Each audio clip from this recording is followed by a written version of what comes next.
Oh, you, what's up, ladies and gentlemen? You're back with your boy Muzzy McGee. We're back for another live stream set. What's good, guys? Normally I would be here a little bit later, but I have an appointment later today with just an appointment. And so I've got to be gone here in about an hour and a half, 2 hours. This gives me just enough time to get this live stream session done. So for those of you not joined my session before, first of all, coffee, and welcome. I go by the name Muzzy McGee, and for those of you who've never joined these sessions before, these live streams are about me practicing. They're about us practicing, you practicing, me practicing together. And technically, this channel is about 4 things. Okay, not technically, literally, this channel is about 4 things.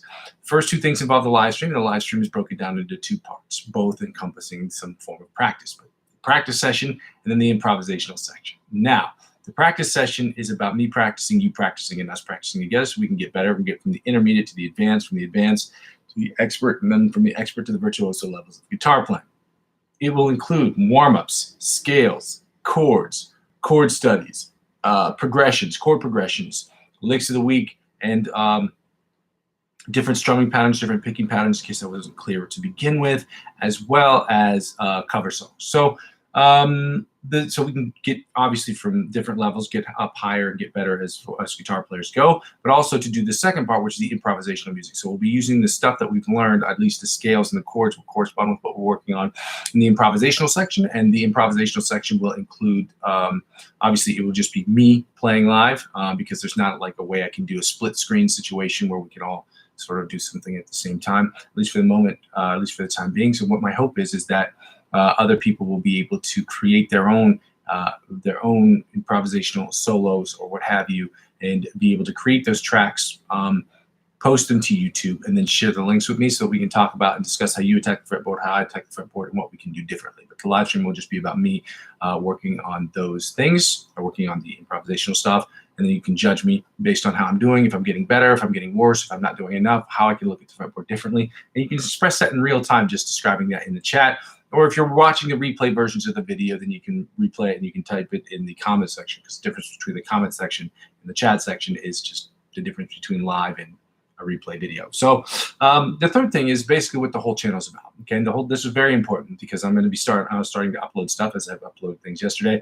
The whole channel is about me creating music in Logic Pro X. It's about using my knowledge as a guitar player, using my guitar as my principal instrument, my primary source of inspiration, to create the best possible tracks I can in Logic Pro X. It's going to be mostly electronic music, not electronic dance music, but music. When I say electronic music, it just means I'm going to be using synthesizers and synthetic sounds, or sounds that I've recorded and then maybe pitched up, pitched down, done some kind of sound design to create the best tracks I possibly can. I will be singing and songwriting these tracks. I'll be creating guitar parts for these tracks, and other people can just listen to that and just judge it for what it is. I'm going to be putting out tons of content over the next couple months, forever, because that's what I'm trying to do. That's part of what I'm trying to do as far as what I'm trying to build for myself using music. And we've talked about this before, but really relating music as to what I've done as an undergraduate and a graduate student. So those are things that are important to me. And so, yeah, I'm build my own sort of brand based off of that. So I'll be creating my own music, and so the other 100% of the music that I'll be putting out there is music for me to get better as a producer, songwriter, what have you, guitar player. The other 10% or 90% of that will be music I'm creating for myself, and the other 10% will be split into 2 parts: music I create for other individual artists who are looking for music, as well as other music that I'm creating for other individuals who are looking for music that they can use as scores for their short films. I work with a lot of short film people who work with short films. These are amateurs. Again, amateurs meaning that they don't get particularly paid for it, but I enjoy working with them, and it also gives me the opportunity to use my brain a little bit differently, because writing musical scores is a little bit different than writing like a song. It just is what it is. And also the mastering and mixing is a little bit different, because the way that the sound is hitting you is different. You're going to be mixing for like home speakers, or not home speakers, but like a I don't know, like a film audience, like a theater, and the sound just hits you a little bit different. So, and then the last thing is basically when people don't watch the channel sort of serves as a where I am, where I've been, and where I'm trying to go sort of situation. So if you want to go ahead and like, comment, and subscribe to the channel, that I'd be very grateful. I saw that we got 2 more subscribers yesterday, and I'm thankful for that. The second thing I ask people to do if you want to help out with the channel from a financial perspective, there are two ways you can help out. The first way that you can help out is basically by donating to the channel. Now, I have a Ko-fi account that's ko-fi.com/Muzzy McGee if you'd like to donate to the channel for directly. And that's if you want to donate as little as $1 or more to the channel, you can do so. Okay. The second way, again, if you want to help out from a financial perspective, you don't have to, but again, if you want to, you can check out my cryptocurrency referral links. A lot of people do this.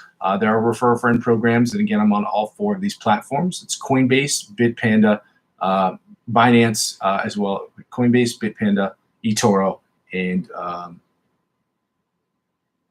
Coinbase, eToro, Bitpanda, and Binance. There we go. So if you want to get on any of the sites and you want to help out with the channel, the easiest way to help out is obviously you have to be age eligible.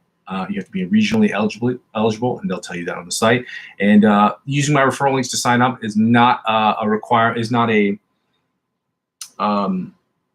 it's a prerequisite to purchasing crypto, but it's not you're not obligated to purchase crypto if you sign up. You sign up, you use the referral links, you can navigate the website, and then decide for yourself if that's okay, if that's something you want to get into.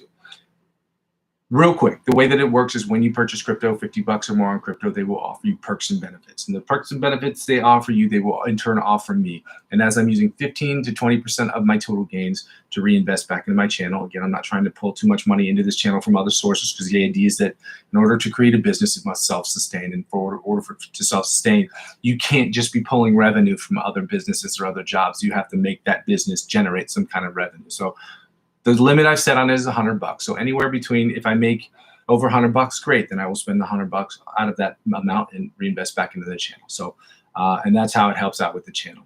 And the third thing is really the freest way to help out with the channel, well, the second freest way is to subscribe to me across all platforms. So I'm on Instagram, Facebook, Twitch, and TikTok at the moment. I'm not active on Twitch for the time being. I will be hopefully this week, because I'll be using my OBS. And so my OBS, I just downloaded that a few weeks ago, and I've been struggling to use it because I just really haven't had time to spend working on it. So, but subscribing to me across all of those platforms will inevitably help me grow my YouTube channel, and helping me grow my YouTube channel will inevitably help me grow those other channels, because I don't receive advertiser-driven revenue, and I'm not a part of the Amazon affiliate program at the moment. It just makes sense for me to ask people to join me on all these other platforms, as well as maybe make a donation to the channel if you can, and if you decide that your budget will allow for it. So thank you for joining me today, guys. Again, I go by the name of Muzzy McGee.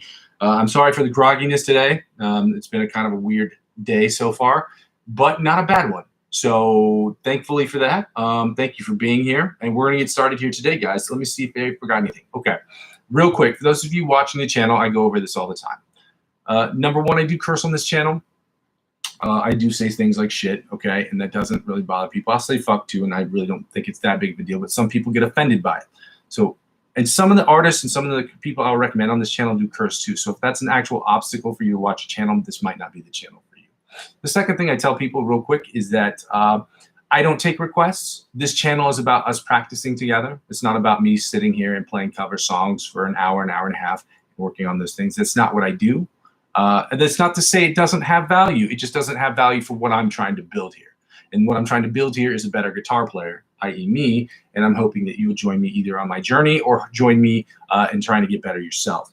And then the third thing is, if you have any questions, I just ask people to ask them at the very end. If you want to say hi or ask questions, just understand that I have to wait to the very end because I have to toggle between different screens. So with that being said, ladies and gentlemen, we're going to get started here today. Oh, if you haven't done so already, I had to upload these. I uploaded 3 licks of the week, but they're in the in one of my playlist sections. So if you want to check those out, you can. I tried to upload them as shorts, but for some reason, it's not letting me upload them as shorts. I also have them on my TikTok account if you want to check that out too. I don't really know. But again, let's get started here today, guys. I have about an hour and a half, 2 hours to not to kill, but to get this stuff done so that we can, before I have my appointment, which is why I'm starting a lot earlier today than I would on normal days. So we're at 70 beats per minute here, guys, normally. And we're going to work on these exercises. And obviously the goal of each and every exercise is to do better today than what we've done yesterday, okay? Let's go.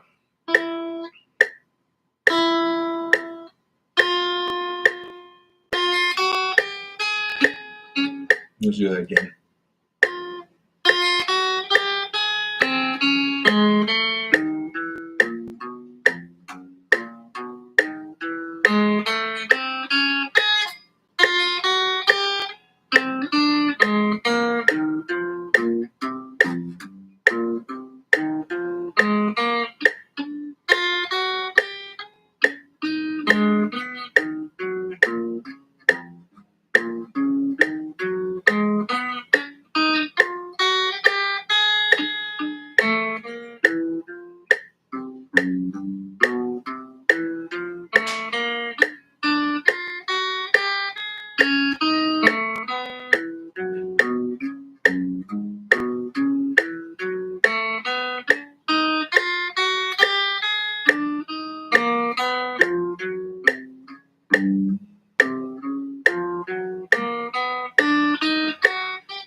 definitely out of the top 10. That was definitely by far and away not the greatest one I've ever done. So, but we got work to do on that one. I have some days where I do good on those, and I have some days where I do poorly on them.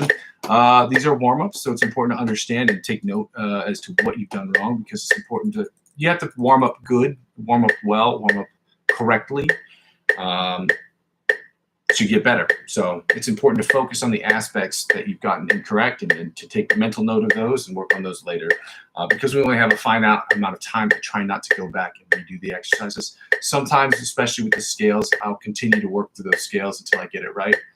But again, if I do that with the warm-ups, I can't do it with the scales. And if I do that, if I don't do that with the scales, then I can do it with the warm-up. So it really just depends. But today I've got to keep moving forward because, like I said, I'm time restricted today. So second exercise is the Bite of the Mosquito John Petrucci style exercise, and we're working on that slide, guys, if you remember.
See, that one I went back and did because that last one was a little bit suspect. The rest of it sounded pretty good. I just have a really tough problem, I guess, on the bottom string, sliding back and forth. Something that still needs to be worked on. But, yeah. Let's get right into the alternate spider picking from the 1st to the 16th fret at 100 beats per minute before we do the chromatic tapping at 100 beats per minute.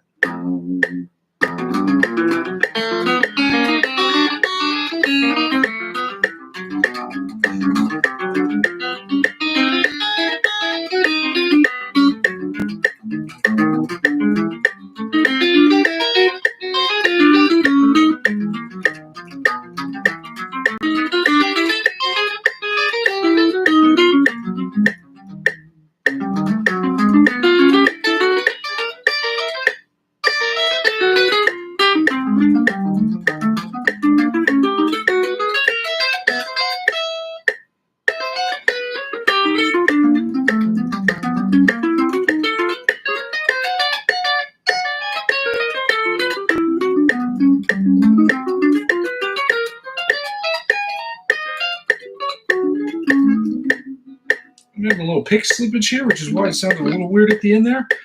Again, I struggle in between these two areas. These are problem areas for me.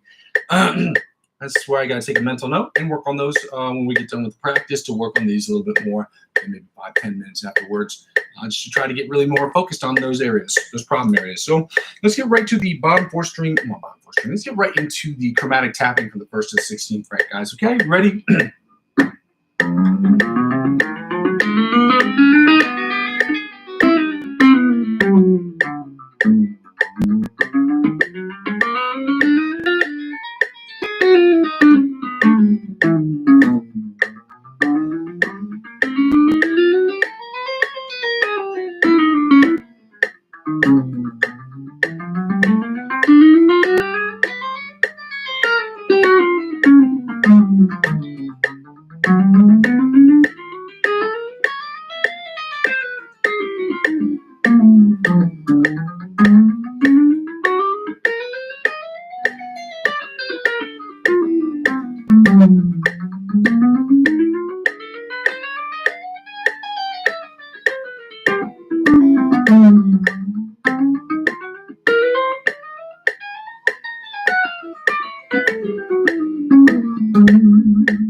The good thing about that is it helps us see if we have problem areas with our fretting hand.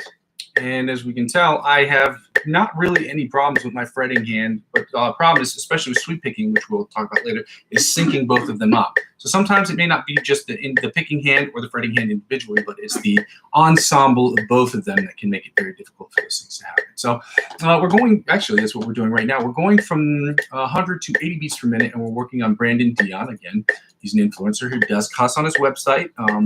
His videos are hilarious. He's a really great instructor. He's got great tips. He has a course. It's called 52-Week Guitar Player that has people sign up for. I'm not advertising for it. I just want people to know he's a very good instructor.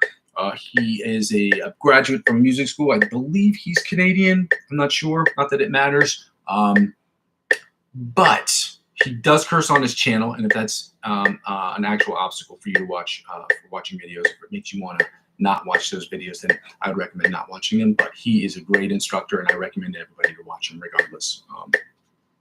But again, I'm not somebody who thinks cursing is that big of a deal because I do it myself. So let's get right to that sweep picking exercise. We're going to do it at 80 beats per minute, 90 beats per minute, then 100 beats per minute. And again, the goal, obviously, is to do better today than we did yesterday, or to show consistency.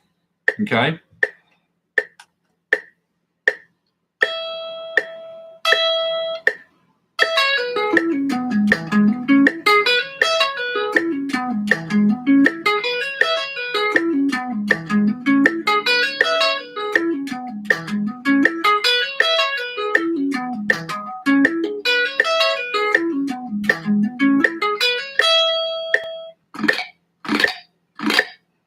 That sounded good.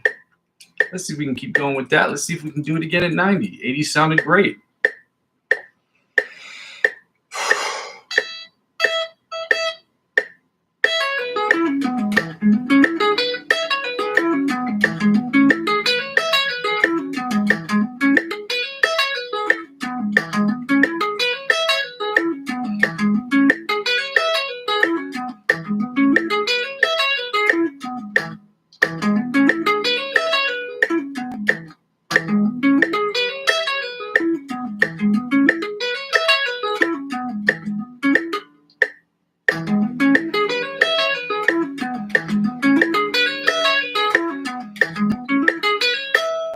Couple brain farts right in there. 90 beats per minute was, I'd say it's about around the same as it was yesterday, but yesterday wasn't very good either. So it's not really saying much to say it wasn't better than yesterday at 90 beats per minute, considering yesterday wasn't that great. 100 was, so I'm a little bit, I'm a little nervous. Let me get this right.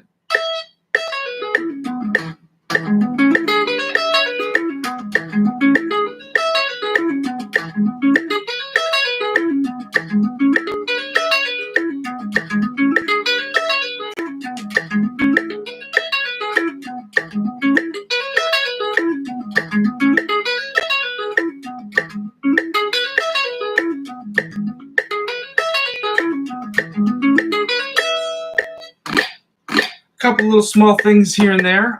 We got to tweak those a little bit to make sure that we can get all the way up and down and do it without any hesitation whatsoever. Still struggle with that, but again, it is sounding way better. Sounded as good, if not better, than it did yesterday. 80 sounded perfect. 90 needs a ton of work.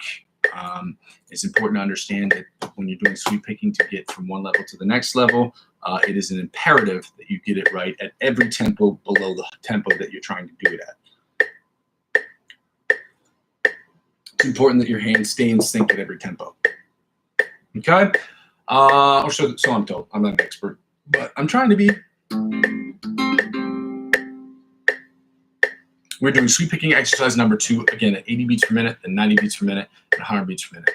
As I've said before, I'm going to post those this week, as I've just started posting what I thought were shorts, but apparently I don't know if my phone's just not converting them into shorts. I'm having a bunch of little technical issues, but they are available in a playlist section. So at the very least, when I post them, even if they're not shorts, I will create a specific playlist for all the videos that are exercise videos, and I will have another playlist section that will be licks of the week to separate the two, so that way we can move forward in the fastest and the easiest and the most clear and concise way possible. So let's get right to it, guys. We are doing the sweep picking exercise number 2. If you were here last week or the week before that, or any point within the last 6 months, you know this exercise because we do these a lot.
80 sounds pretty good, guys. It sounded pretty good. We struggled there, as I always do at the very, very beginning. For some reason, I cannot. And that's another thing I have to work on, is making sure that I start strong. Just really, really hard to do as a general thing. Let's try this at 90 beats per minute, guys. Let's go.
Needs a ton of work. I don't know why that is today, but it needs a ton of work. It needs a ton of work. It does not sound great because I keep making these stupid little mistakes, and I'm not sure why that is. I think it's a plethora of reasons. Well, maybe not a plethora, but there's a couple, 2 or 3 for sure. 100 beats per minute, same exercise. Let's go.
Sounded way better than 90, but that's not saying much because it just 90 beats per minute wasn't great. Okay, this week again we're doing the D major scale. Okay, we're doing the D major scale, D major scale, D major and D minor scale. That's not true at all. We're doing the D major scale at 105 beats per minute. We're going to follow that up with a D sharp, E flat major scale at 105 beats per minute, at which point we're switching to the 5-tone scales, which we go down, we're going down 5 beats per minute, or dion, as I like to say, dion on la, 5 beats per minute, and we're going to do the minor pentatonic scale. So we're doing the D minor pentatonic scale, followed by the D sharp, E flat minor pentatonic scale at 100 beats per minute. Let's get it going full steam. We're gonna work on these exercises today. Yay.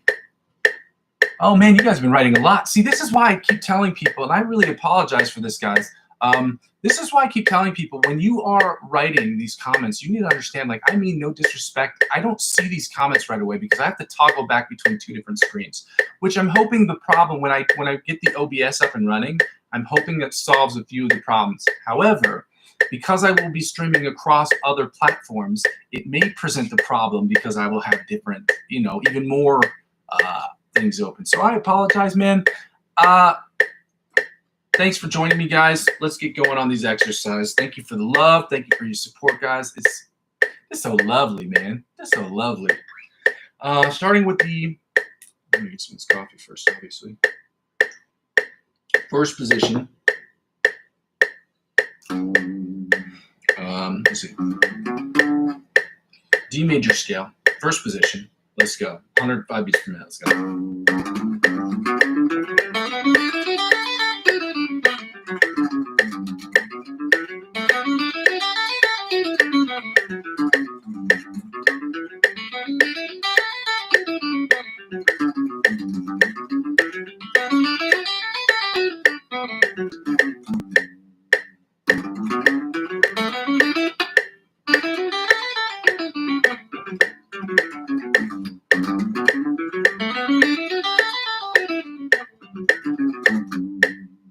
Second position, D major scale at 105 beats per minute. Let's go.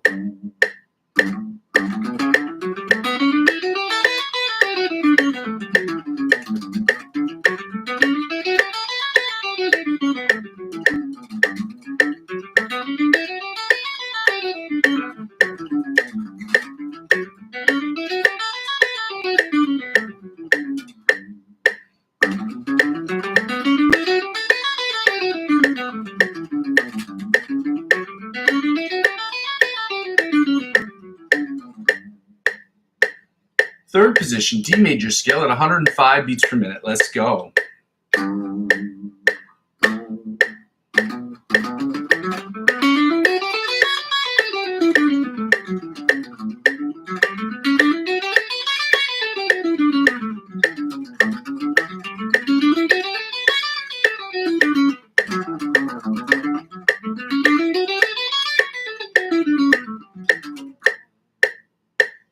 I see some of your comments. You guys are so nice, man. This is very kind of y'all, man. It's awesome to get people on the channel who want to actually practice, or at least, see what I'm up to and see if I'm getting any better and judge me on that. I appreciate all of that, guys. Thank you so much. This is fourth position, D major scale, 105 beats per minute, in case that wasn't clear.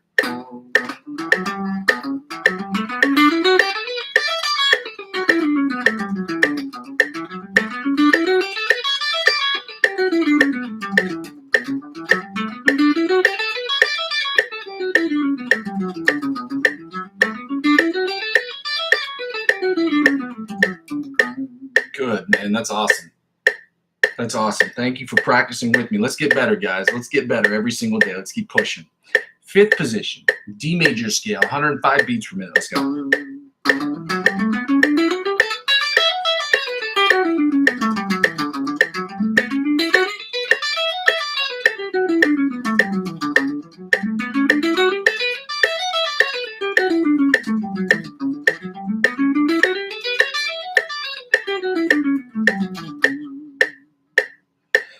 Sixth position, D major scale, 105 beats per minute. Let's go.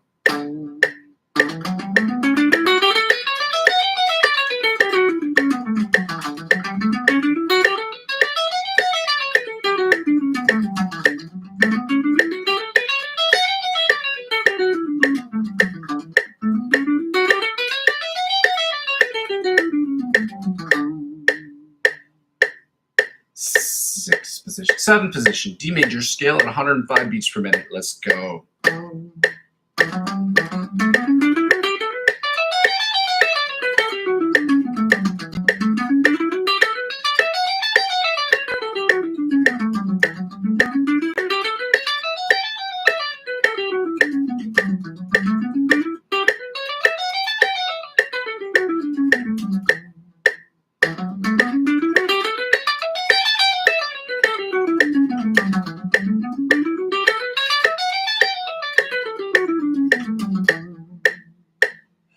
And finally, the eighth position, or the octave position of the D major scale at 105 beats per minute. Let's go.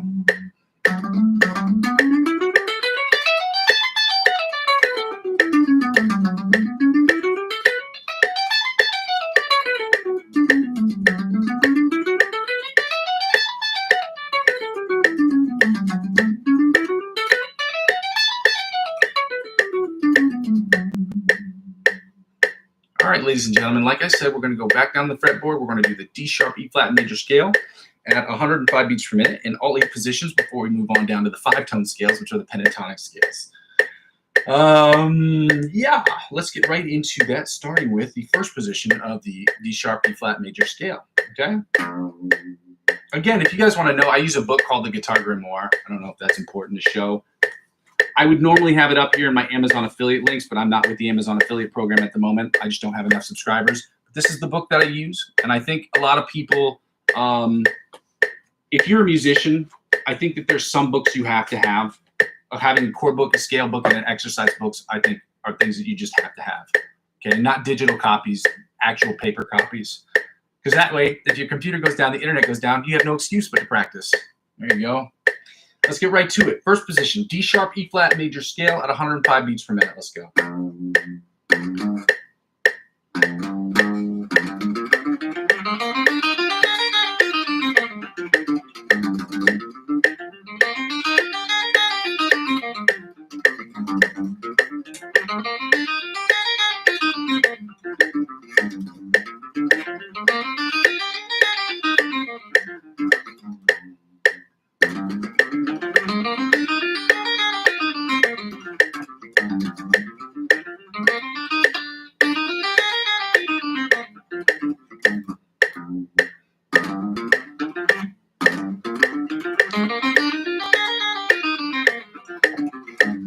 There we go. Second position, D sharp, E flat major scale at 105 beats per minute. Let's go. It's called the Guitar Grimoire. Yeah, it's called the Guitar Grimoire. I'll show it again.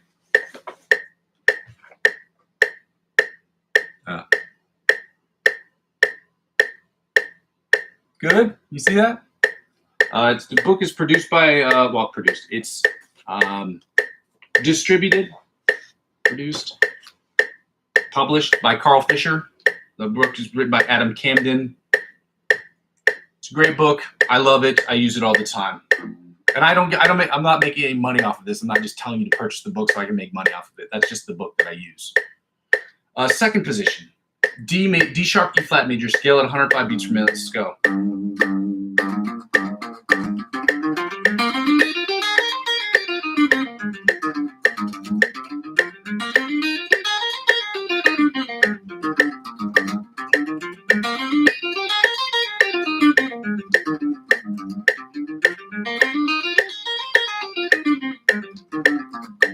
I wish I did make money off of that book. I'm broke. Anyway, let's go right into the third position of the D sharp, E flat major scale at 105 beats per minute. Let's go.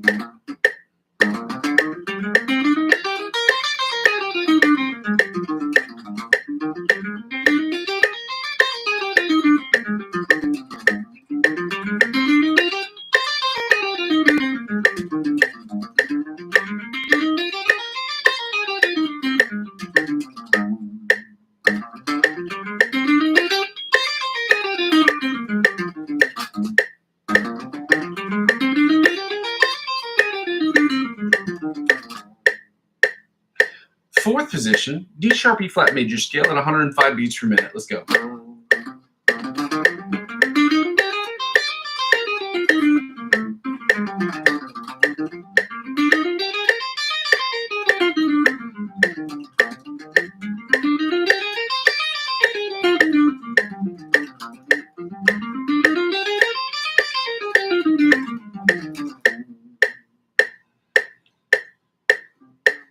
fifth position, D sharp E flat major scale at 105 beats per minute. Let's go, guys.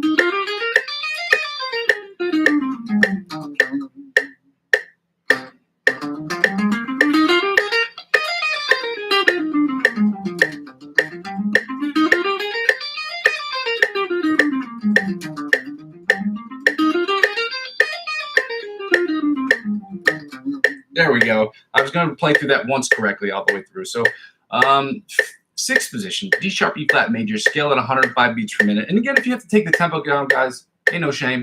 It's about getting better, okay?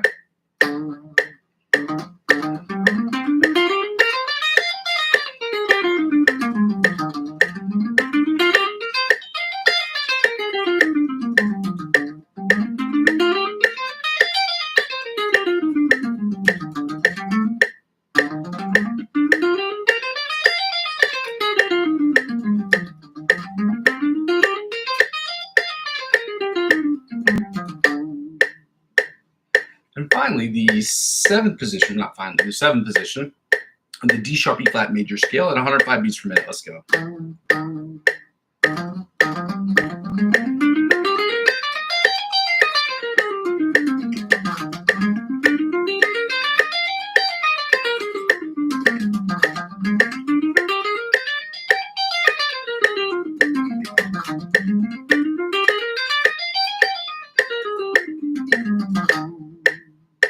And finally, we're going to get right into the eighth position, the octave position, meaning it's identical to the first position but played above the 12th fret of the D sharp E flat major scale. Let's go.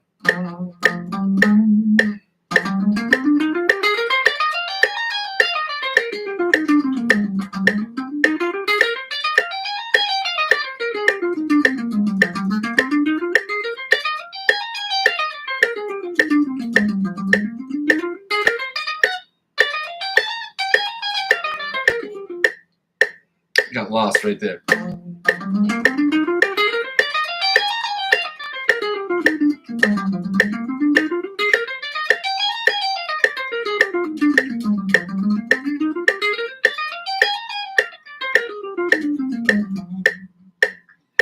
Now, guys, we're going to take the tempo all the way down. Dope, man.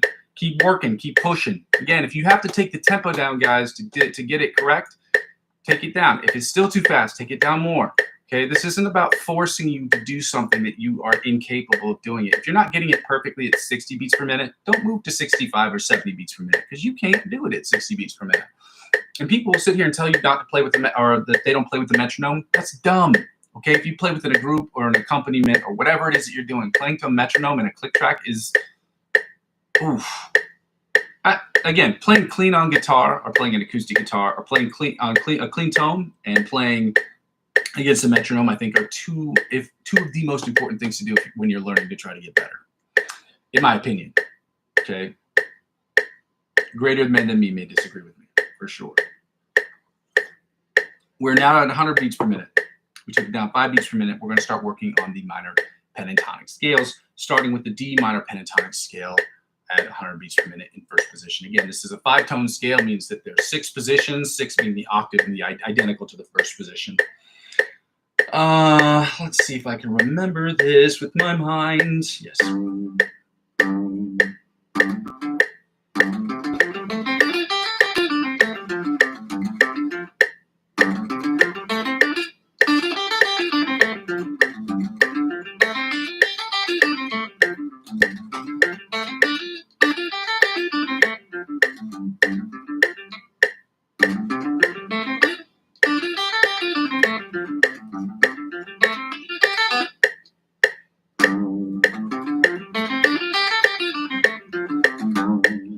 I was going to finish that correctly. I'm going to toggle back to this main screen so I can see the chat. No, we're in D.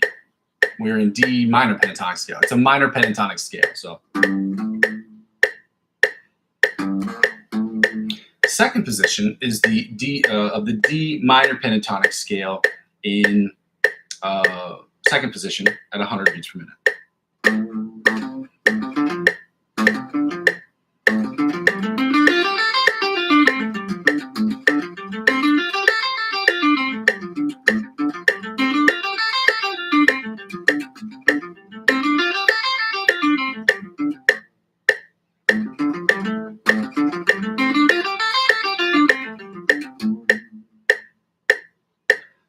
Third position, D minor pentatonic scale at 100 beats per minute. Let's go.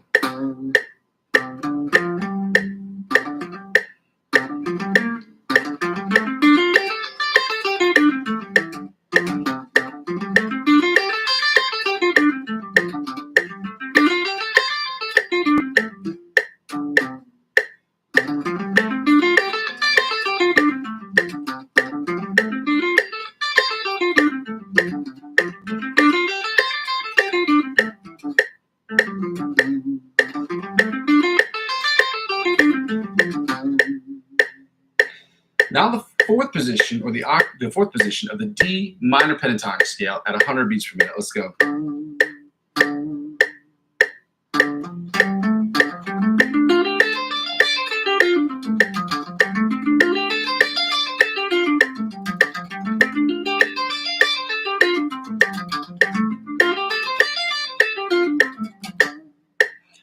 Are you playing it double as fast as me? Is it a mental thing? It might be. It might be a mental thing. So you're playing it like this. Yeah, I might be playing it in double time. Yeah, my bad.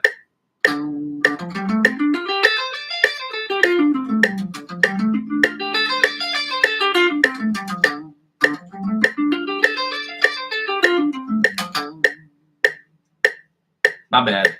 I hope that's not too much or too intimidating. I'm not trying to discourage people from joining me. Yes, I am doing it in double time. I should be clear about that, because you're playing it as in every beat is a quarter note, and I'm playing every beat as if it's an eighth note. So that's my bad. My bad. So, and now let's get right to the fifth position of the D minor pentatonic scale at 100 beats per minute. Let's go.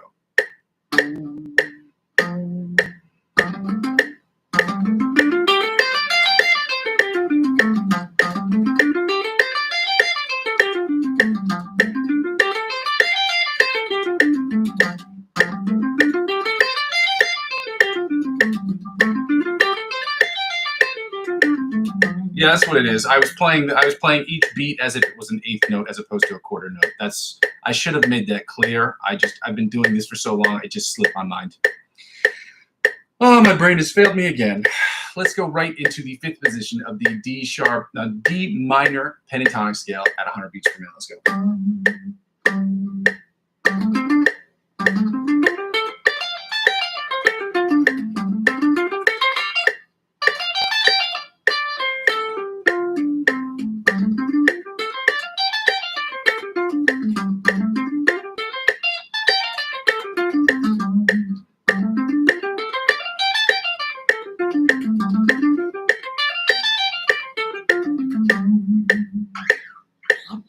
And now we're going to get right into the last part of the scale that we're going to do today, guys, which is the D sharp E flat minor pentatonic scale at 100 beats per minute.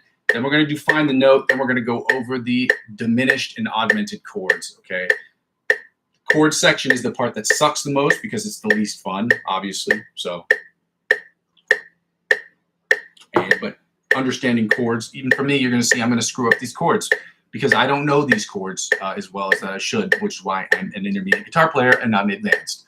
So you'll see me sometimes stumble over chords, not sometimes, a lot of times, especially when it comes to the sevens, the seventh chords, seventh minor chords. You're going to see me stumble over them because we're learning together. And I want people to understand, like, I'm teaching, but I'm also learning with you. Like, this is something we're doing as a collective thing, okay? So let's get right into the D sharp E flat minor pentatonic scale in first position at 100 beats per minute. Let's see.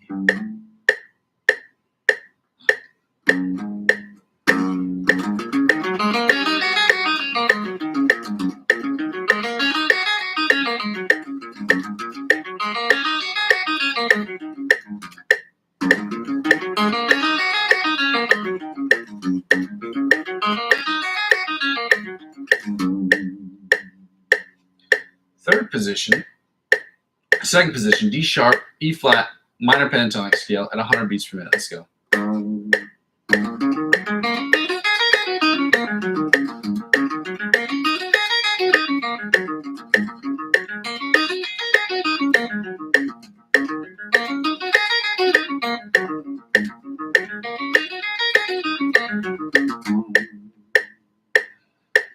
Third position, D sharp, E flat, minor pentatonic scale at 100 beats per minute. Let's go.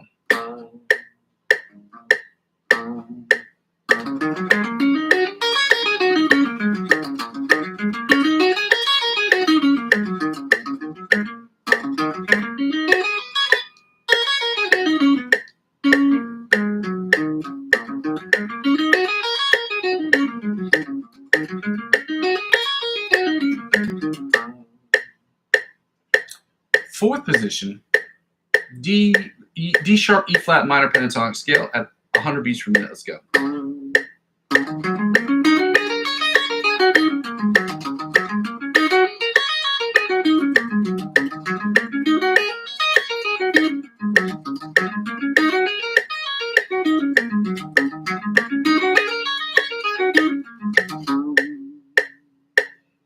Fifth position, D sharp, E flat, minor pentatonic scale at 100 beats per minute. Let's go.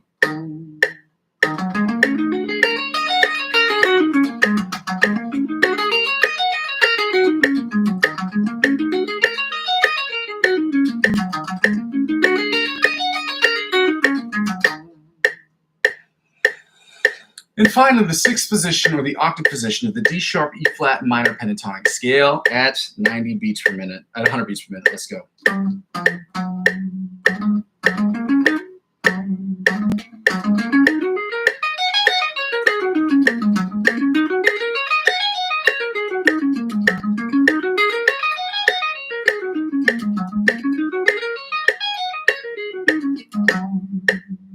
Why? Seems every time I keep moving up the fretboard here, this one keeps sounds like it's getting flatter.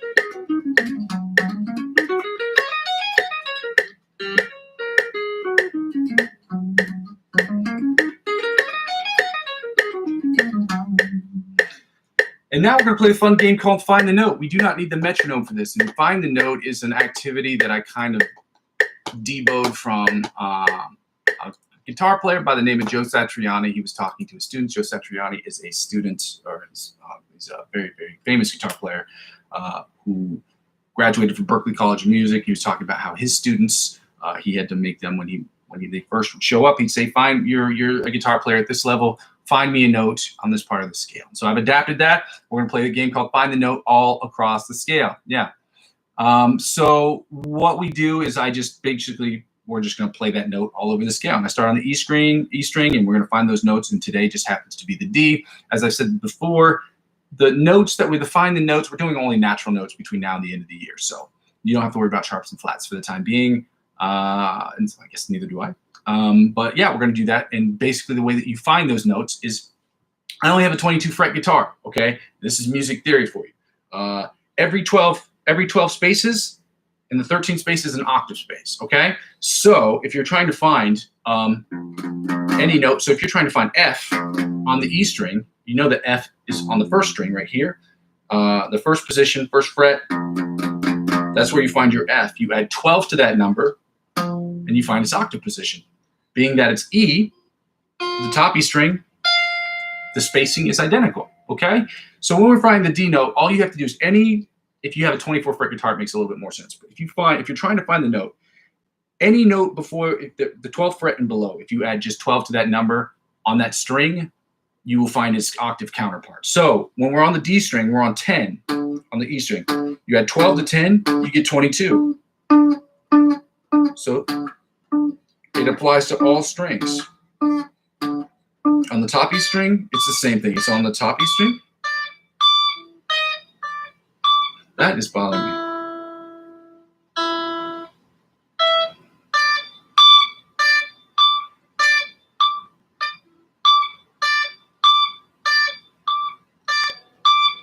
Then we go to the bottom E string. It's the same thing. Frets 10 and 22 on the bottom E string. Then we're going to go to the A string, and we know that it starts on 5. You add 12 to 5, you get 17. So you have 5 and 17 on the A string. That's how you find the note in its octave position on the same string. You add 12 to the number below the 12th fret, or the 12th fret and below. And technically 10 frets and below because I only have 22 strings. Now we're going back to the bottom E string where we're at 10 and 22. You get it. Y'all so smart. 10 and 22.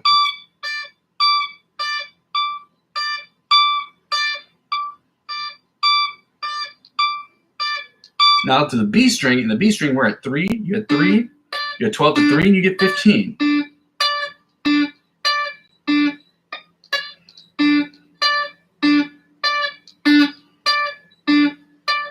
Now back to the E string. We're at 10 and 22 on the E string. And back to 10 and 22 on the bottom E string.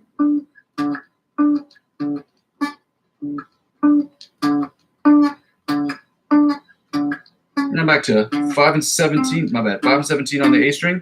Then when we go to the D string, we know that's already in D. And since when you play a string open, we consider that 0, you add 12 to 0, and you get the 12th fret. So that's why you play open and 12 on the D string. You get it. Yeah, see, I've heard that method before too. Again, that's a really smart thing. Yeah, I know what you're talking about. I have to learn that too because I just heard about that like 2 weeks ago. We're on the A string, back to 5 and 17. And then back to the D string, we're at 10 and 22 on the D string. Then 10 and 22 on the E string, my bad. And then back to 3 and 15 on the B string. Then when we go to the G string, we know that it's at 7. You add 12 to 7, and what do you get? That's 19. So smart.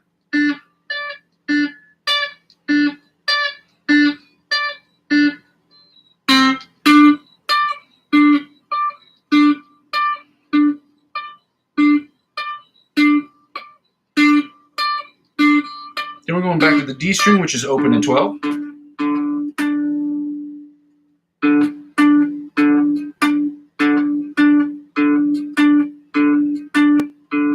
Then back to 5 and 17 on the A string.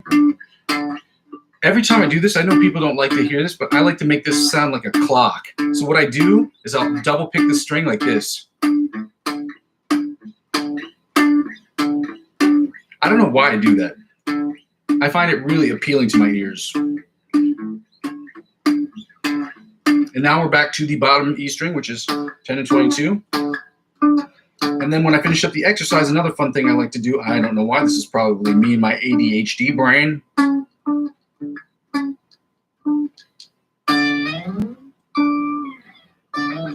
That's how I end every exercise. Well, every find the note exercise. This next part, guys, I apologize. It's going to suck. It is what it is. That's what we're doing. Part of this system is us working on chords together. We're working on again, this book. I really want to show you the front cover of this book because this book was written in the 1970s. So it's a Melbay book. Not that it matters. You'll never find it. And obviously you can tell it's written in the 1970s. Where will you find a book that you can get for $3.95 now? Ain't gonna happen, okay? Ain't gonna happen. Now, but this book is that we're using, we're doing the D major, the D diminished chords followed by the D augmented chords, and then we're doing the D sharp E flat diminished chords followed by the D sharp E flat diminished chord, augmented chords. All right, and just for the record, so people know, I know some people may know, some people may not know. I don't know how skilled you are in music theory or how much you understand about music theory. But this is D major. So we're doing the D diminished and D augmented chords today. This is kind of what they look like. I'm sure you can find it easily and free on the internet to find all these chords. We're doing the melody chords, the inside chords, the rhythm chords, followed by the bottom 4-string chords. Then going on to the next chords, groupment of chords, which is the augmented chords. And the other part of that is on the other page, on the next page, okay? And because you don't see as many chords for the augmented and the diminished chords, it looks like they're not as many, but it's because the shapes are the same. if the difference is between adding a pinky or taking a pinky away. And then we're doing what we call the E. It says in the book, it says E flat diminished chords. And I said D sharp. And the book says E flat. Okay? D flat and E sharp are sonically identical. For those of you who understand music theory, a little bit of music theory, D sharp and E flat are sonically identical. If your key is in flats, it's going to be E flat. If your key is in sharps, it's going to be D sharp. But sonically, the way that you hear them, the frequency of the wavelength is identical. It's just notationally different. For those of you who don't know what that is, I can go into more depth about that at a different point. I'm not a music instructor or a music teacher. I never went to music school, but I did play in an orchestra for a long time. I played trumpet for a long time. So I understand the basics of music theory and the building blocks. So I have enough capacity to explain that to you. So we're going to run through these chords. It is going to suck. It's going to be boring. So for those of you who don't want to, those of you who don't want to be here, I get it. But for those of you who are here and you're trying to practice, thank you for staying with me. We're going to get through all these chords. It's going to take us about 20, 25 minutes to get through all these things. And then I'm going to work on the licks of the week. And then I was debating whether or not I was going to work on the ABC Polyphia riff, because Polyphia is very hard and I'm still terrible at it. And there's a lot of people on the chats. I'm like, I don't know if I really want to do that today to get embarrassed or whatever. But, if I can't show you 100% of my skill set, why am I doing this? You know what I mean? Like, you need to see the whole picture. I think people are so afraid of failing and looking terrible on the internet. So I look terrible on the internet, so you don't have to. Congratulations. Yeah. For some people it is. It's not fun. That's what I'm saying. You say just chords is your favorite part. Yeah. It is not my favorite part, I'll be honest. Because that's when most people leave, and it's because it's just boring as shit. It just is.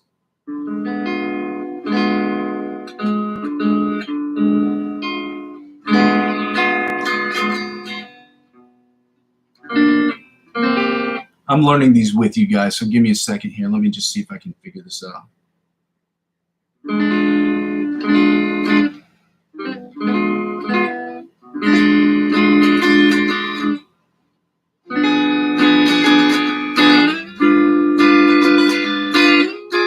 I love these chords because these are Scooby-Doo chords.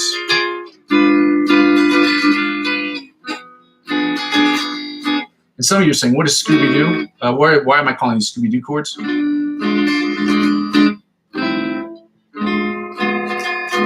Because when you see Scooby-Doo, if you've ever seen Scooby-Doo, let me see if I can get this right. I'll do it in a different key. This is what they sound like.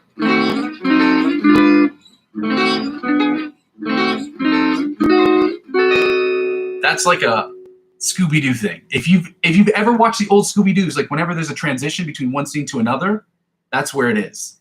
So that's cool. Every time I hear these diminished chords, I always think Scooby-Doo. So it's fun. Let's get right back to it.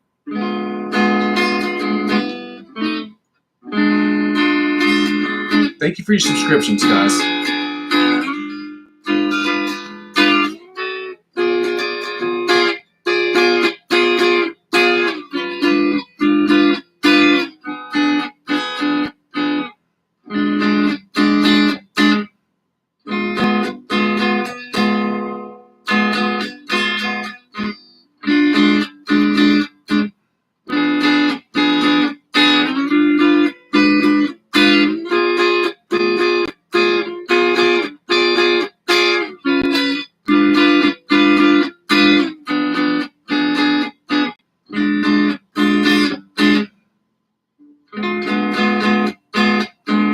Again, I'm learning this stuff with you guys. I'm not a perfect instructor. I'm not actually a certified instructor. I just do this for fun, and I'm trying to get better. So if I make mistakes, understand I'm a human being. I'm a human being.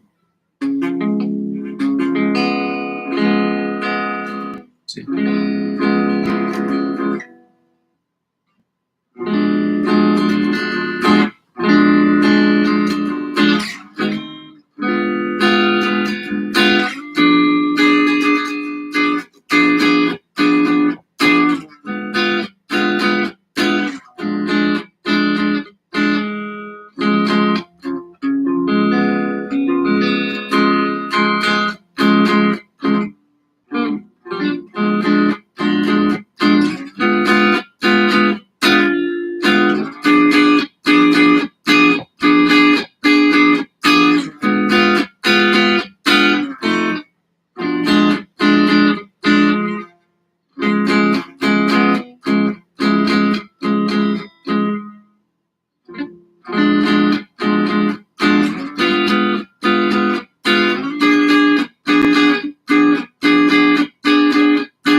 do the rhythm chords, guys. Let's get right to that. The rhythm chords are as follows: 4, 3, and 3 here.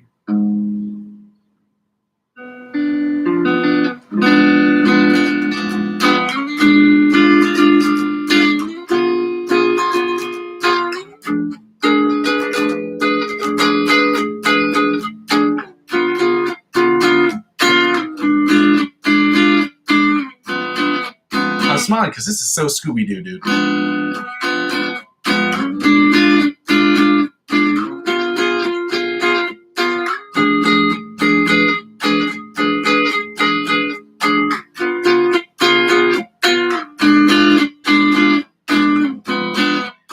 One last time.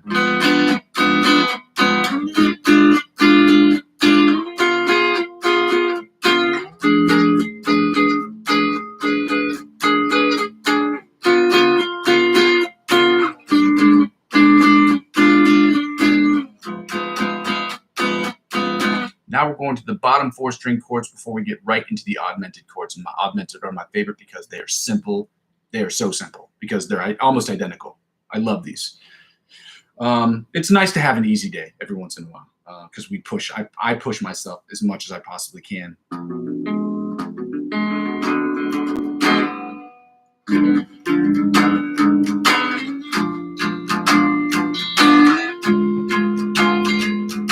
The diminished shape and the augmented shapes are practically the same. So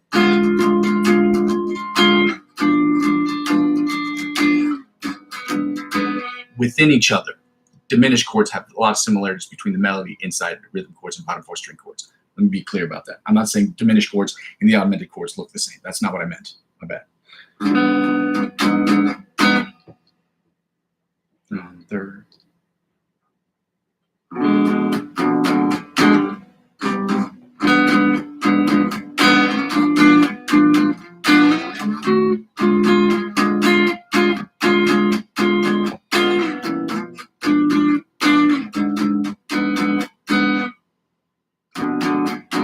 One last time.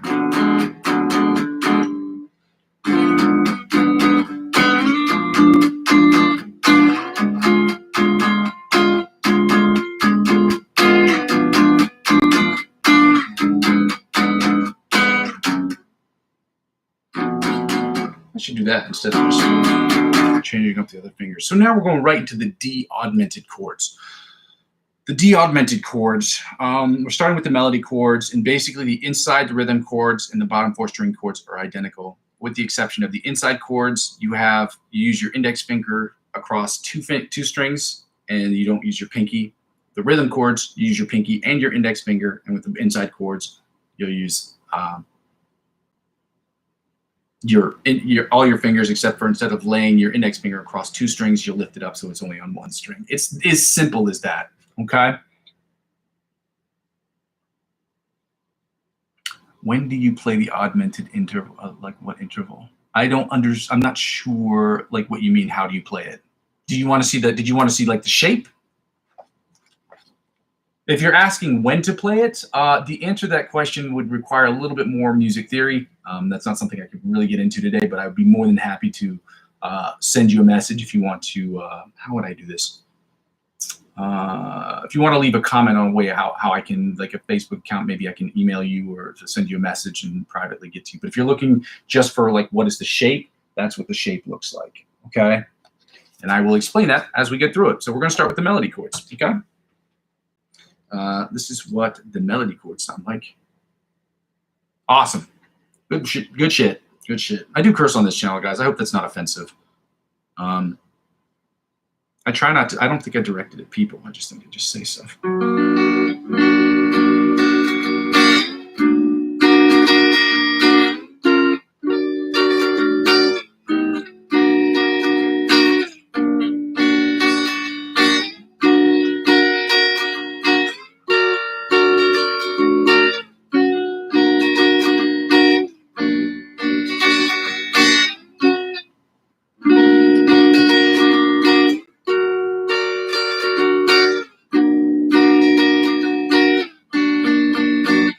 Those are the melody chords. Like I said, I only run through the chords each about 3 times a piece. So the inside chords are literally this. It's literally 4, 3, 2, 1 on frets 4, 3, 2, 1. And then you're going to add your index finger on the B string. But when you're doing the inside chords, you don't need your pinky. So you're going to take that away. And then you just have this. Well, technically speaking, you're starting on the 3rd fret. So you move up to the 3rd fret where your index finger is across the E, the B, and the G string. And then you have your middle finger on the D string and your ring finger on the D string and your middle finger on the A string.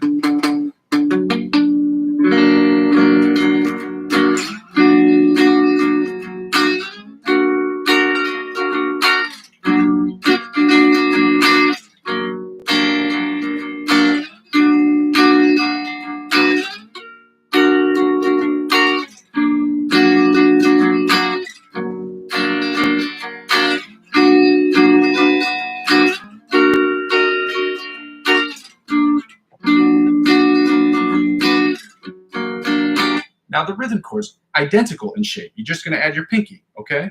You're going to keep this finger laid across both the B and the G string, and you're just going to play it like this.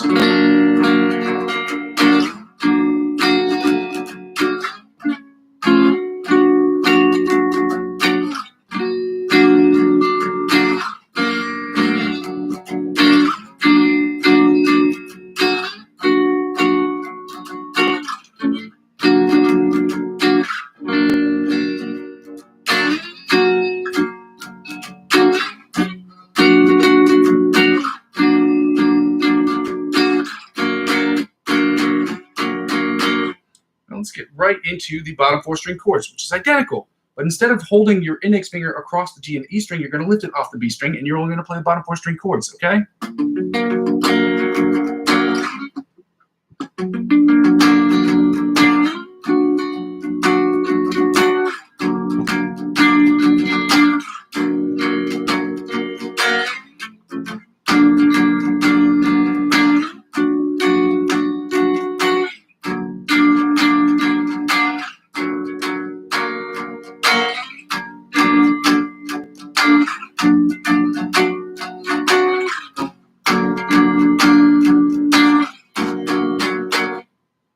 All right, now we're getting to the next part. So I can send it done, bro. Okay, cool. Where does it fit in the chord progression? Like what number, interval? Yeah, I'll get into that. It depends on what scale you're playing. I think I understand the question. It depends on what key you're in. It depends on what scale you're playing. How would you use an augmented? It just depends on what you're trying to do. Because when you start getting out of the majors and minors, you're just trying to add colors and complexity to whatever it is that you're trying to play. So when you add, you have chords like D7th augmented fifths, D minor 7th flat fifths. And you have these things. They're to add color and texture to what you're trying to make. So they're basic chord progressions, and then off of those basic chord progressions, you can add augmented and diminished chords based on whatever it is whatever effect you're trying to give, like sad songs, happy songs, trying to give it more of a jazzy feel. There's stuff I can talk about. Like we can talk about this for hours for sure. Again, I'm not a guitar genius. So it's what my friend said. He goes, "Are you a guitar genius yet?" I'm not a guitar genius yet, but I understand enough about music theory to explain to you the fundamentals. Okay, so I'll try to explain it to you later. So if you can just send me like a Facebook or an Instagram, some way I can get in contact with you, and I will try to take your questions after we finish this up. So we're gonna get right into the D sharp, E flat. Sure. Yeah. We're gonna get right into the D sharp, E flat, diminished chords, and then the augmented chords. The D diminished. Okay.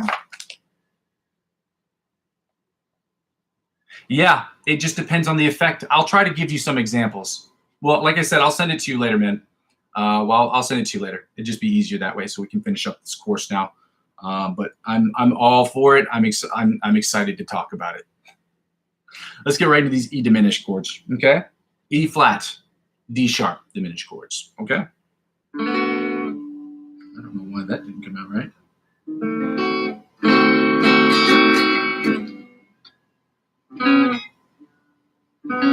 Why is this not? Ah, that's why.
Let's get to the inside chords right quick.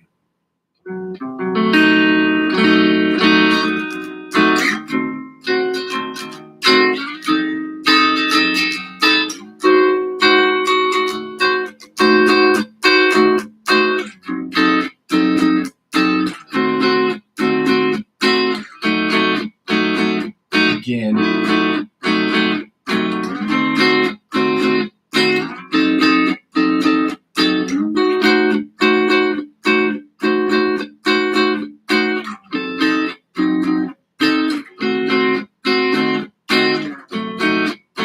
One more again.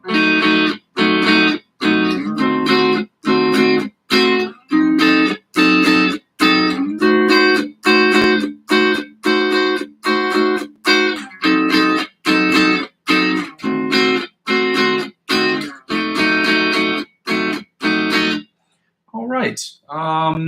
Yeah, man. Thanks. Yeah, you get it. Let's get right into the rhythm chords, guys. Of the D diminished chords, D sharp, E flat diminished chords. I should be more specific.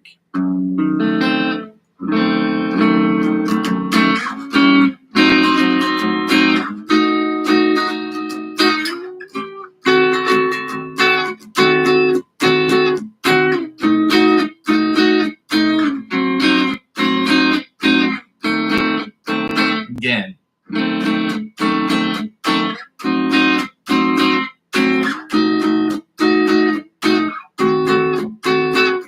Back down.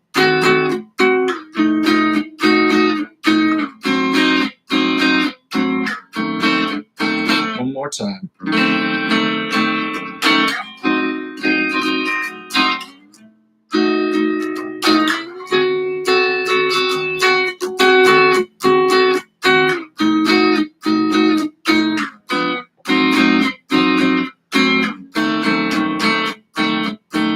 Let's get right to these bottom 4-string chords, guys. Again, these shapes are the same. That's why I love doing the diminished chords, because they're really easy for me to remember, because not to remember, but the shapes are easy to remember.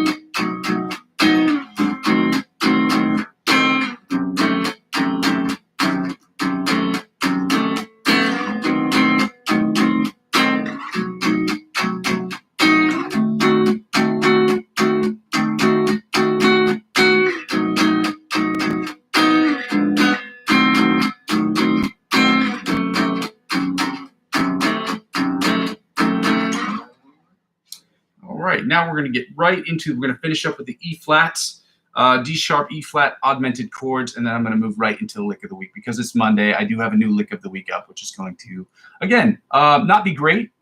Just take my money now. Oh man, that's awesome. That's funny. I wish these guys were here last week. I was struggling last week.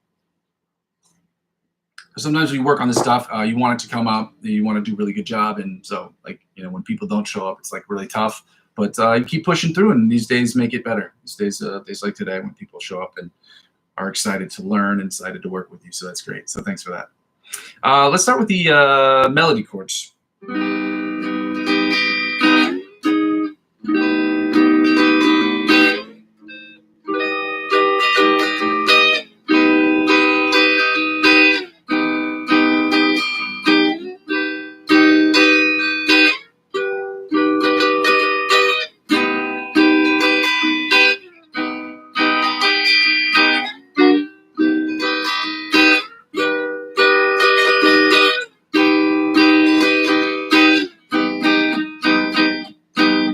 Now we're going to do the inside chords. This one wants me to start with this first one right here. I don't know if I want to do that chord specifically, but yeah, I guess we'll do it because it's in the book. So normally it would just be here. The inside chords would be. We'll just do these ones.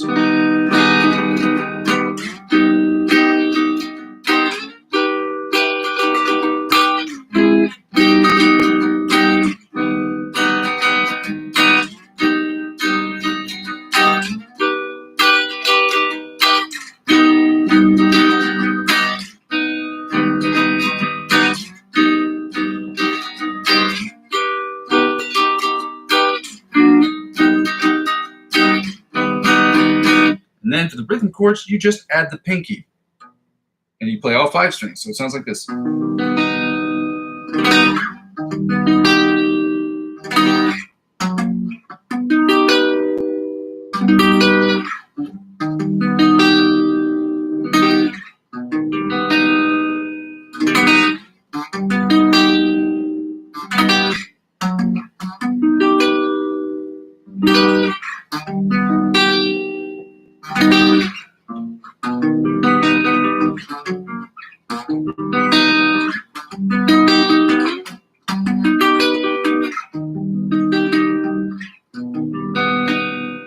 And then the bottom 4 string chords are identical to that. Yeah, it's just to add to that right here. That's where your pinky's going to go.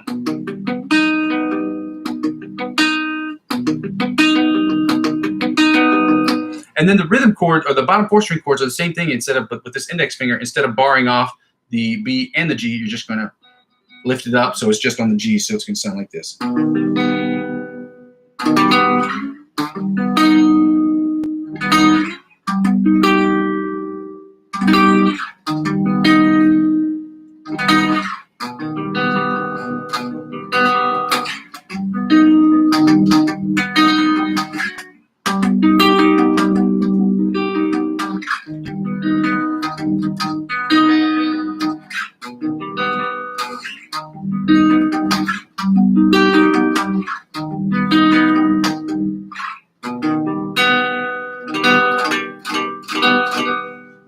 All right, now I'm going to post this stuff in here because I've got to do this part. This part is mainly, I would post the other one from Mellow Days Music, but again, he posts so much music. I tell people to subscribe to these guys' channel on Instagram, provided you have an Instagram and you'd like to do so. The reason why I do this, because I find licks of the week on the internet.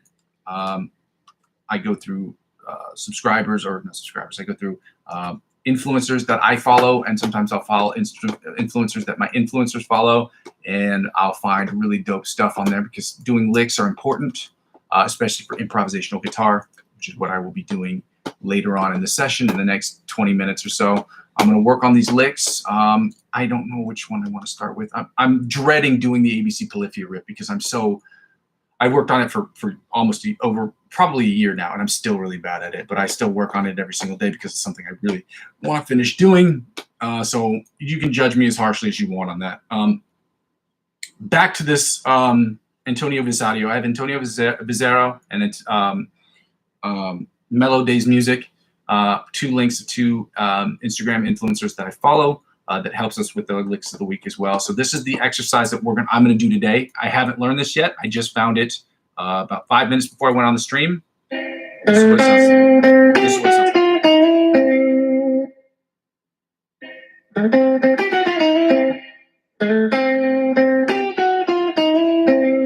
So let's try and do this together. Again, if you go and watch through this, he has the tabs up there and what it should look like. So again, I'm just learning this. So if it sounds bad, that's why. The ABC Polyphia riff is just going to sound bad because it's a hard one. But this is.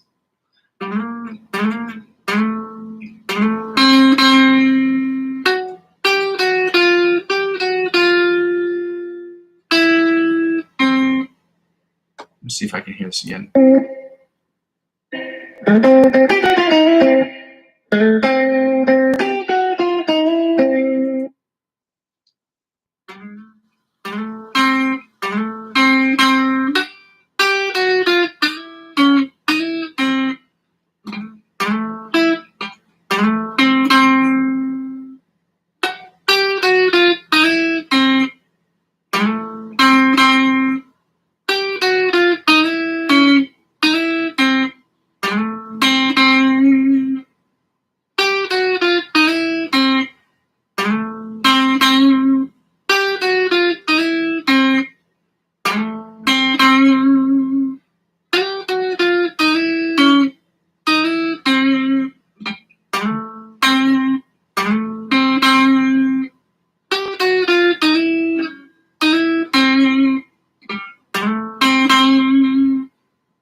purpose of learning these licks of the week are so that we have these fun little doodads to use and pull out of our pockets when we're working on improvisational music. So that's all the time I'm going to spend on this particular exercise today. I'm thankful that it was not as hard as I thought it was going to be, because I didn't, like I said, I just found it 5 minutes before these streams, which is normally what I usually do, especially on the licks of the week, because I don't want to prepare for it, because part of the live stream is also you understanding that I'm in the same boat as you, and seeing me struggle is important for you to see, because I don't want people to see a finished product all the time. If I post a video, you'll see a finished product.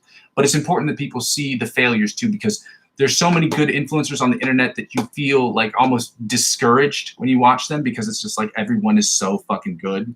And you're just like, how are they so good? It's like because you don't see the hours and the hours and the hours and the days that they spend on this stuff. You don't see that. But on the live stream, I'm going to try to present myself as an individual who actually puts in the work, so that you can see, man, I'm going to regret saying this later because I got to do the ABC Polyphia riff. So I'm going to go to 70 beats per minute right now. We're going to work on the Melodies Music one. Now, the Melodies Music one, I have not posted this particular one in a while, because he cranks out so much stuff, and I don't know if he just does a bunch of them at once and then posts them all at once and just does a massive content dump. But I'm going to work on this one at 70 beats per minute. I'll post it in afterwards. But he posts so much stuff, it's hard for me to keep going in there and trying to find it. What I should have done was I should have kept a page open to where I had all these copied and pasted, the links copied and pasted, but I didn't do that, okay? I made that mistake, and I'm sorry. I'm very sorry. So coffee, and I'm going to work on this for a little bit before we go to the ABC Polyphia riff, and then on to the improvisational stuff. So let's get after it, guys. Let me go to this page so you can hear it. Let me see what I'm doing. So, see.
You know, it's funny because part of me is like, I'm really dreading doing this exercise. Not this exercise. I'm really dreading doing this ABC Polyphia riff, because I've been working on it for such a long period of time. You would think that I could be good at it. But if you know anything about, if you guys have ever listened to Polyphia or know anything about Tim Henson and you're a guitar player, you understand the guy writes monster riffs. The guy's a monster.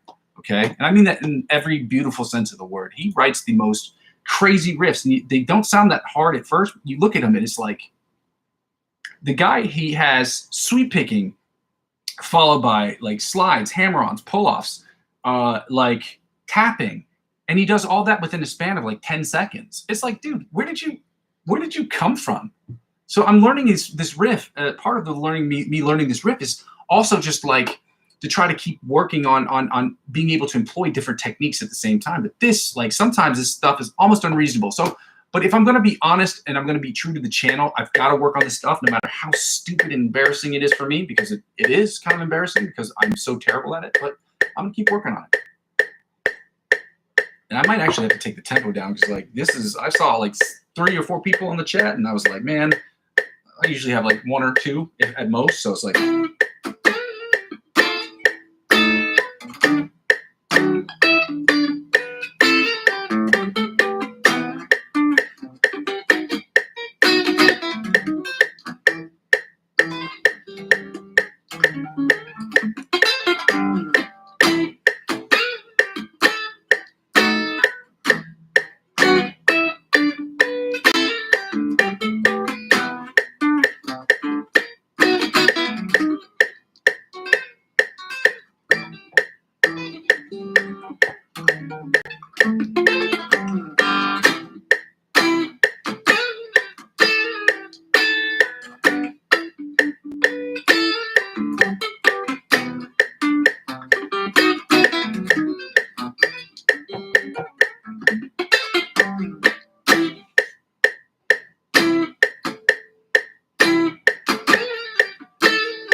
so I got to take that tempo down and work on this in my private time, my personal time, because apparently I'm not getting it at 1:30 today, and 1:30 is not that fast of a tempo. If you like, you hear the song and be like, wow, that doesn't really sound that hard. You see the tabs on the song, you're like, it will blow your mind. This guy is insane. So I'm going to work on the solo part real quick, and then we're going to get right into the improvisational stuff, and you can judge me all you want. Tell me how I'm doing. Tell me if I'm doing good, doing bad. It's my hope. Again, I said this at the beginning of every session, but I hope that other people will create using the backing tracks that I have in my playlist. So not the tracks that I made, but my hope that people will be able to use that stuff, make their own videos, and then be able to send me the links so that way we can spend a day or a session talking about how you've attacked the fretboard, how I've attacked the fretboard, different influencers that can help us look at the fretboard a little bit differently, and talk about strategies on how we can attack the fretboard to get better as musicians, okay? That's what this is all about. It's about connecting, about us getting better as a collective and moving forward like that. So let's get it going. Let me try this other riff, which is also very hard, but I'm going to keep working on it, okay? I got to hold myself to the standard, and I'm like, man, I'm really biting my tongue right now. I should not have done this.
Well, I almost instantly regret looking at the comment section now because I know that was not great, but I did my best. I did my best, and that's what it's about, guys. It's about not looking always your best, not always being the cleanest, not always being awesome. I just want people to see the process. I know when I watch the internet and I watch YouTube, I get discouraged.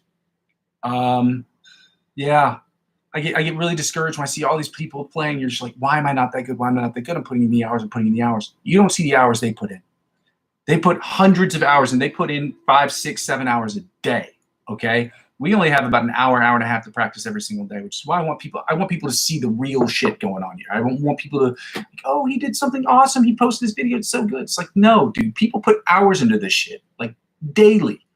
They're dedicated in a way that's very hard. I want to get us to that level to where we can be at least have that focus for the hour and a half that we're here, and laser focus on what we're trying to do and build off of that.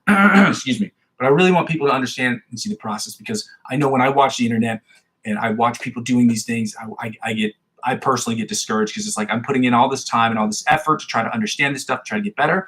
And you see all these people who are just killing it. They're killing it. And Part of that is movie effects. Part of that is you haven't seen it when they post that video. That video represents 8 months of their lives. Okay, like the Tim Henson riff I was working on. That's the intro is 15 seconds long, maybe 15, 20 seconds long, and I've been working on it about 15 minutes a day every day for the last year, give or take, and I'm still trash at it. So let's get right into this improvisational stuff, because improvisational stuff is really important to learn, because you have nowhere to hide. Your skill set has to be in display, which is why it's an important skill. You got to use it in real time. So let me know what you think. I'm going to work on this.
Yeah, we're going to do the last backing track of the night, and we're going to call it a day, guys. I can't thank you enough for joining me today.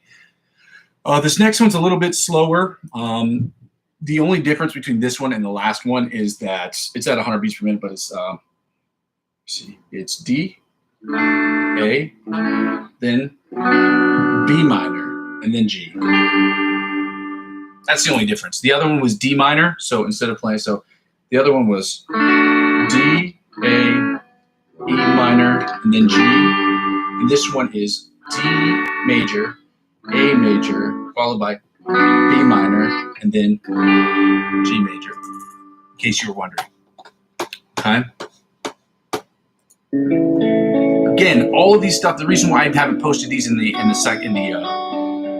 the reason why I haven't posted these into the chat is because these are readily available in the playlist section, and they're all categorized based on the key. And we're in the key of D today. Well, D every time.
Not the most solid ones that I have, but like I said, improvisational skill is a very important skill to learn, to master, because it's important to use that mental dexterity that we have in our brains to get the best out of what we've learned, to use those licks of the week to keep them in our pockets so that we can immediately use them when we get right into the improvisational stuff. So I hope that you will use the resources that I have available, at least on the playlist section, and that you'll work on this stuff yourself so that you can get better too, okay?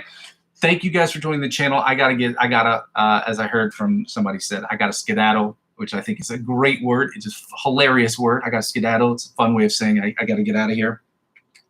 For those of you who've not joined the channel before, thank you for joining me today. Thank you for all of your words of encouragement. Thank you so much for your participation, and I hope that you'll join me here. I've been here for, I think, based on my live streams, I've been here for, based on the number of the live streams that I've posted, which is all of them, I have been here for 471 consecutive sessions. That's not 471 days, but it's probably around 460 days. So I've been here every single day for the last year, and I've been trying to build this thing little by little. And I love you too, bro. You're the best.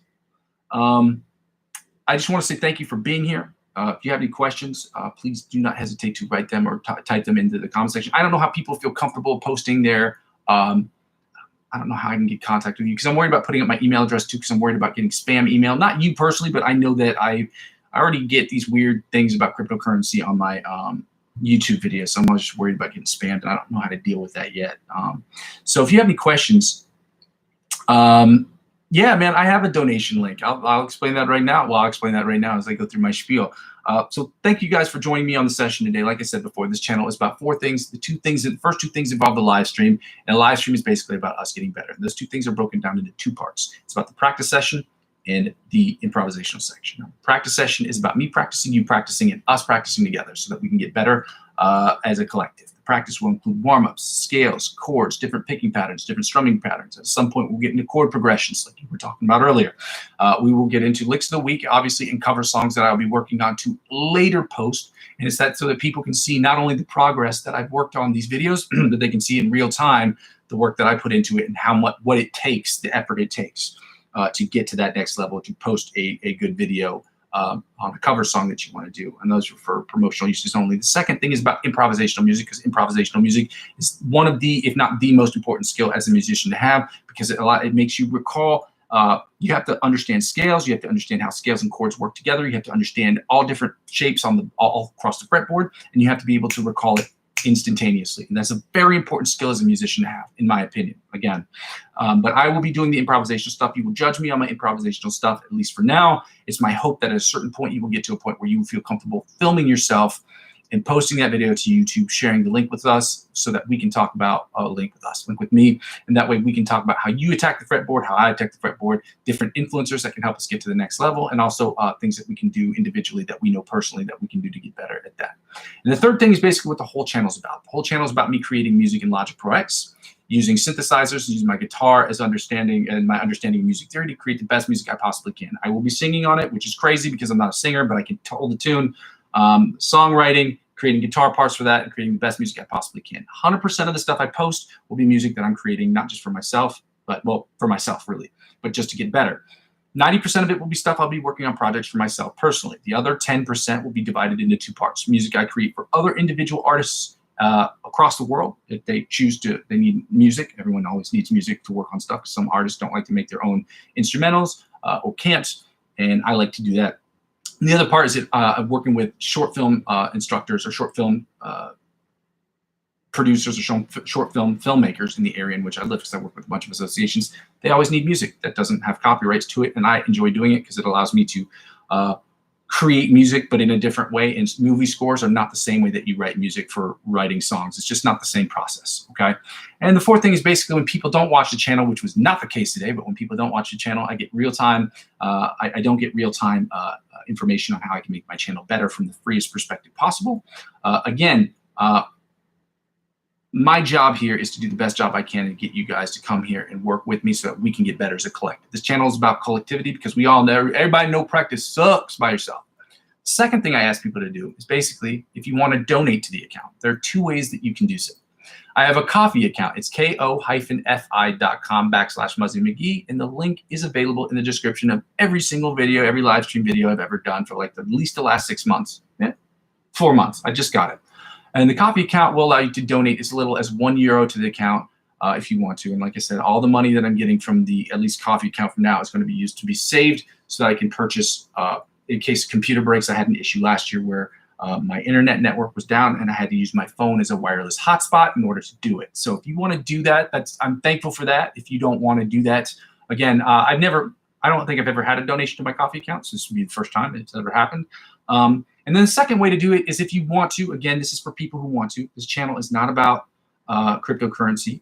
I'm not a financial advisor. This has nothing to do with financialness. I'm not telling you what you should and shouldn't do with your money. But if you want to donate in another way, but you also want to purchase cryptocurrency, using my referral links to sign up for those websites will help. What it does is it's a refer a friend program, meaning when you sign up and you spend X amount of dollars on any of those sites, they will offer you perks and benefits that they will in turn offer me because I'm also a client on those 4 websites that is available in the description of the video. That will allow you to purchase cryptocurrency and also get benefits like $20 or $100 cash back or whatever it is the site's offering. They'll offer that to you. They'll offer the same thing to me as I'm the referring client. Because I'm using 15 to 20% of my total gains to reinvest back into the platform at this next year only, okay? Because afterwards, I've got to, like, when you're building a business, you cannot take money from other resources. A business has to be self-sustaining, meaning it has to make enough money to break even. Okay, and so that's my goal, is to make this self-sustaining and to make it as free for me as I'm already trying to make for you guys as possible. I don't have a Patreon. I don't know if that's going to be a necessary step. I hope it's not. I want to do all this stuff as free as I possibly can through advertiser-driven revenue and through selling products that I personally use, which I will do with the Amazon affiliate program. But basically, the last thing I want to say about this is, in the event that you don't want to donate or you don't want to get involved with cryptocurrency, you don't have to. The easiest way to help me out with the channel, guys, is really the freest way. Subscribe to me across all platforms. I'm currently on Facebook, Instagram, TikTok, and Twitch. I've not used my Twitch account, although I have one. I just started using my Instagram account, my TikTok account, the last couple of days. I have that available. But subscribing to me across all of those platforms will inevitably help me grow my YouTube channel. And helping me grow my YouTube channel will inevitably help me grow those other platforms. You guys, thank you so much for your words of encouragement. Thank you so much for being here today. Every once in a while, I have these days or these weeks where I just don't have anybody because, it's obviously summer, but I've obviously been trying to build this thing, and it's always nice to hear from people and see people. And I hope that this helps you out. I'm going to try to periodically change what it is that I do. I don't want to change it too much every single day because it decreases the efficacy of the exercises. The structure and the build of this program will basically be the same unless otherwise stated. And if I have enough, like 100, 200 people that are watching this on a regular basis, at that point we can say, okay, can we progress to other things? I will also be adding shorts as much and as soon as I possibly can. I just added 3 new videos. They show you exercises that I've been working on, and then you can work on those too. And I will also be doing warm-ups, things of that nature, so that way you can see the exercises in real time. And then that way I don't have to keep going back and say, oh, look at this, or this is what we did this week, and this is what we did this week, because the exercises will be the same, and you'll be able to see the real tabs in real time and also check out the videos. So go ahead and like, comment, subscribe to the channel if you haven't done so already, guys. Thank you so much. I got to get going because, like I said, I've got an appointment later today. Normally I start later than this time, but I'm so thankful you guys were here. I go by the name of Muzzy McGee. This is my channel, and this is what I'm trying to build. And I'm going to continue to build this channel brick by brick, but with your help, I can make it happen more quickly. Love you. Bye. Happy Monday. Bye. Happy summer break for some of y'all. Bye.